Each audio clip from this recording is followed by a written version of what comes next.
Banyak yang mengira Keraton Solo atau Keraton Surakarta selalu pro dengan penjajah Belanda. Padahal faktanya tidak seperti itu. Pada masa Pakubuwono IV misalnya, Keraton Surakarta berjuang keras melawan Belanda. Salah satunya dalam rangka menegakkan syariat Islam di wilayah Surakarta. Dengan Masjid Agung sebagai basis reformasi, Sri Sunan membasmi praktek korup dan perilaku maksiat sejumlah pejabat keraton. Dia melarang minuman keras, candu, dan mewajibkan para abdi dalam yang beragam Islam untuk sholat 5 waktu. Kompeni pun kepanasan. Mereka menghasut Keraton Jogja dan Kadipaten Mangkunegara untuk ikut mengepung Keraton Solo. Peristiwa ini kemudian dicatat sejarah sebagai peristiwa Pakepung 1790.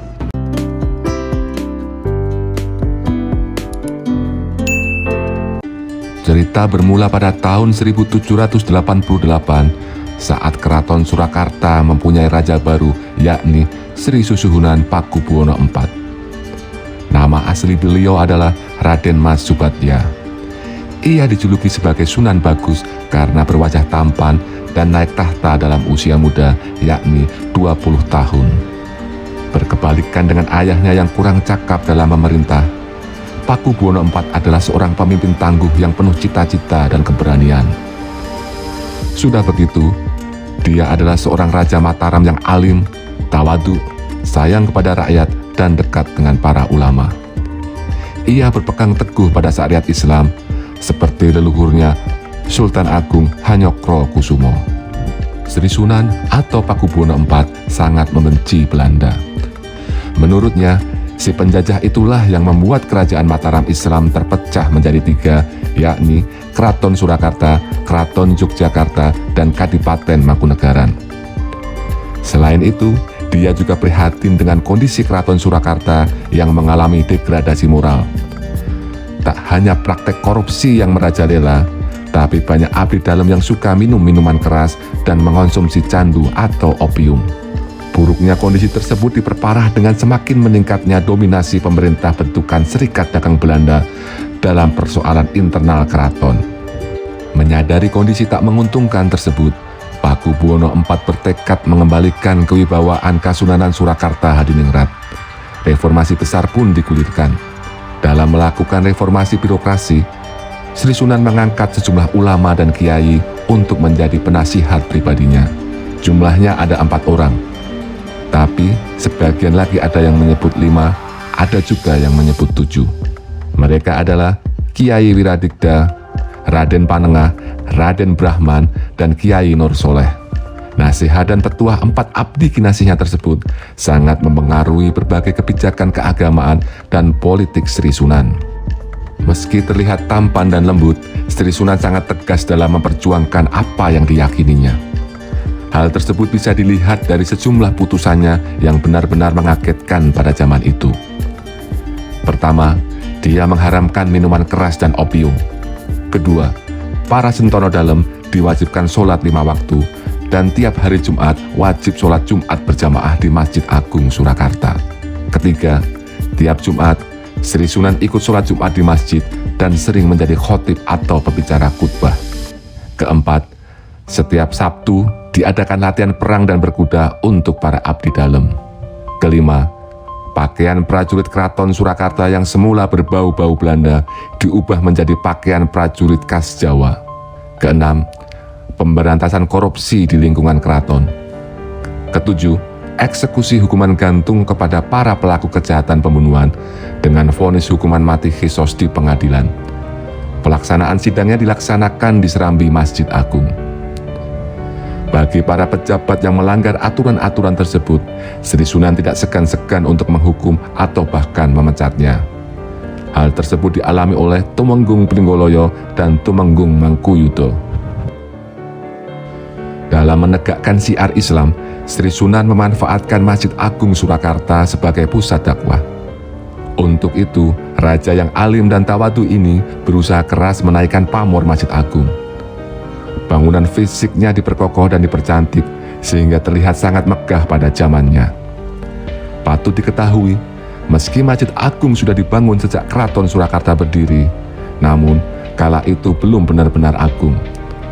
Pembangunan sebenarnya baru dilakukan oleh Pakubuwono IV. Tiap sholat Jumat tiba, Sri Sunan sering bertindak sebagai khotib. Di atas mimbar masjid, dia membangun dan membangkitkan kesadaran para abdi dalam betapa pentingnya Keraton Surakarta untuk kembali memegang teguh syariat Islam seperti halnya para pendahulu mereka, yakni Sultan Agung maupun Panembahan Senopati. Kebijakan reformasi Sri Sunan ini membuat para pangeran dan pejabat yang tersingkir menjadi resah. Mereka lantas diam-diam bekerja sama dengan kompeni untuk menghentikan kebijakan politik Pakubuwono IV. Entah kebetulan atau tidak, pada waktu itu mendadak muncul desas-desus bahwa Sri Sunan atas bisikan abdi kinasihnya berencana akan membunuh semua orang kafir Eropa di tanah Jawa. Menanggapi hal itu, kompeni kemudian mengirim utusan yang dipimpin langsung oleh Gubernur dan Direktur Java Noorden Oostkus yang berpusat di Semarang, yakni Jan Grijp. Dari tanggal 16 September hingga 6 Oktober 1790, Jan Grijp berada di Surakarta untuk memaksakan tuntutan VOC kepada Sri Sunan. Tuntutan Jan Grijp 1, yakni Pakubuwono IV harus menyerahkan 4 abdi dalam kepercayaannya karena mereka dianggap sebagai biang keladi perubahan di Keraton Surakarta. Kompeni juga mengajak Keraton Yogyakarta dan Kadipaten Mangkunegaran untuk ikut memaksa Sri Sunan menghentikan kebijakannya. Keraton Yogyakarta dan Mangkunegaran bersedia karena saat itu juga beredar rumor bahwa Keraton Surakarta tengah mempersiapkan diri dan menghimpun kekuatan guna menyatukan kembali Mataram Islam yang terpecah. Pasalnya, jika itu terjadi, maka Keraton Yogyakarta dan Kadipaten Mangkunegaran akan hilang. Akhirnya, pada tahun 1790, untuk pertama kalinya setelah 40 tahun, Keraton Yogyakarta, Kadipaten Mangkunegaran, dan kompeni bersatu untuk menekan Keraton Surakarta. Kompeni mengirim pasukan regulernya yang ditambah pasukan Bugis, Madura, dan Melayu. Sementara Jogja dan Mangkunegaran juga mengirim ribuan pasukan untuk ikut mengepung Keraton Surakarta. Peristiwa ini diabadikan oleh Pujangga Yosodipuro II lewat karyanya yang berjudul Babat Pakepung. Sri Sunan Pakubuwono IV tentu saja menolak mentah-mentah tudingan tersebut. Dia juga melawan Belanda dengan menolak untuk menyerahkan 4 penasihat kinasihnya. Sayang, dia terbentur dengan realita. Pasukan gabungan tersebut terlalu besar dan terlalu kuat untuk dilawan oleh pasukan Keraton Surakarta. Ditambah lagi, sebagian besar keluarga Keraton Surakarta menjadi panik dan ketakutan. Atas nasihat Yosodipuro dan demi kelangsungan masa depan Keraton Surakarta, Sri Sunan akhirnya memenuhi tuntutan kompeni. Dia menyerahkan 4 penasihat kinasihnya tersebut. Tapi Sri Sunan meminta syarat agar 4 pembantu utamanya itu tidak boleh dihukum mati. Kompeni pun setuju. Kiai Wiradigda, Raden Panengah, Raden Brahman, dan Kiai Nursoleh dibuang ke benteng kompeni di Semarang dan kemudian dipindahkan ke Batavia. Oleh kompeni, Sri Sunan juga diminta untuk membuat perjanjian baru dengan Keraton Yogyakarta dan Mangkunegaran. Ketiganya adalah kerajaan yang setara, tidak boleh ada saling serang dan mengambil wilayah kekuasaan di antara 3 keraton tersebut. Setelah peristiwa Pakepung usai, Sri Sunan tidak menghentikan perjuangannya. Dia terus berusaha menegakkan syariat Islam di wilayah Surakarta dan masih sering terlibat khutbah Jumat di Masjid Agung. Sri Sunan juga terus melakukan perjuangannya melawan Belanda. Tercatat, ia beberapa kali melakukan perang perlawanan. Saat VOC bangkrut dan dibubarkan pemerintah Belanda, pada tahun 1793, Sri Sunan berperang melawan Belanda. Demikian pula pada tahun 1805, saat Belanda menjadi bawahan Prancis, ia juga berperang lagi melawan Belanda.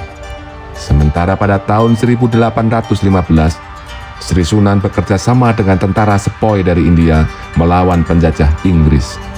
Sri Sunan meninggal pada Oktober 1820 dan digantikan oleh putranya Raden Mas Sugandi. Akan tetapi, masa pemerintahan Pakubuwono V sangat sebentar, yakni hanya 3 tahun.